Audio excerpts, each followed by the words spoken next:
नमस्कार, आपण पाहतात युगांतर महाराष्ट्र न्यूज. पाहुयाची काही ठळक घडामोडी बातमी मुंबई येथून आहे. रिपब्लिकन सेनेचा एल्गार मोर्चा हा भायखळा ते आझाद मैदानावर धडकला.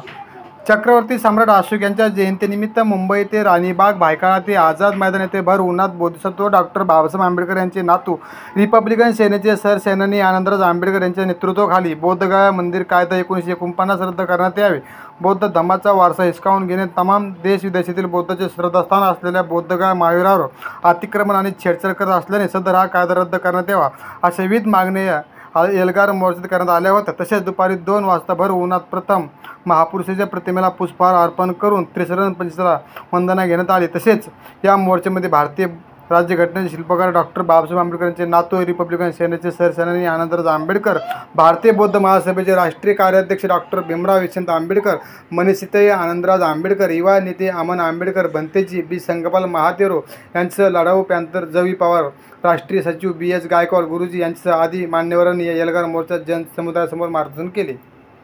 संबुद्धस्स बुद्धं शरणं गच्छामि, बुद्धं शरणं गच्छामि, धम्मं शरणं गच्छामि.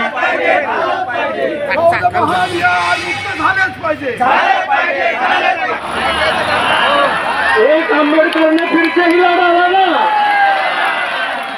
आज पोलिसांना सुरुवात झाली.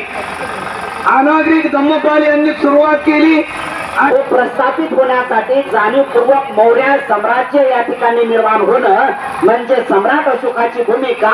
आणि सम्राट अशोकाने केवळ फक्त लोक कल्याणासाठी तो 10 काल्मिक कार्यक्रम या ठिकाणी बुद्धाच्या तत्वात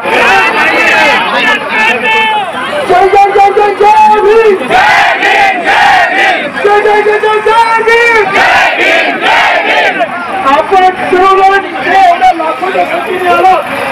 त्याबद्दल पहिल्यांदा आपल्याला धन्यवाद देतोय की आज भविष्याची असा हा मोर्चा निघाला.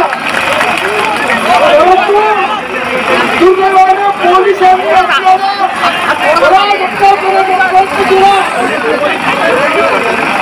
आणि पोलिसांनी त्या इथे आपल्याला सर्वांना माहित आहे त्या इथे आपल्याला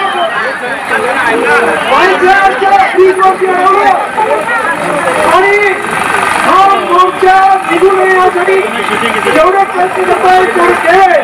भायखळा स्टेशन मध्ये लोकांना उचलून दिलं नाही, एवढं सगळं केलं तरी सुद्धा तुम्ही आज एवढ्या मोठ्या संख्येनं या इथे आलात.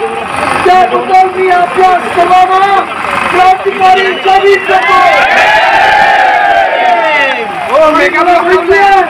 श्री बाबासाहेबांची क्रांती केल्याशिवाय मागे हटत नाही.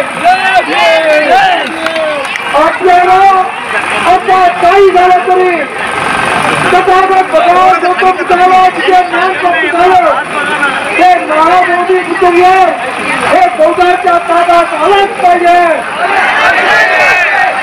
आणि यासाठी आपली हा लढाई आणि मला पूर्ण खात्री आहे की आजचा हा जरी किती प्रयत्न केला स्वतःने तरी हा मोर्चा अपयश करण्याचा त्याला अपशब्द करण्याचा प्रयत्न पोलिसांच्या माध्यम केला तरी या मोर्चा अपशब्द झालेला आहे.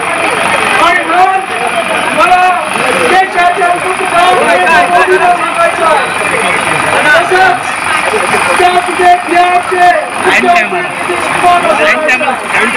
की तुम्ही दोघांनी त्यावर तो निर्णय घ्या आणि बौद्धांचं महामोदी घ्या.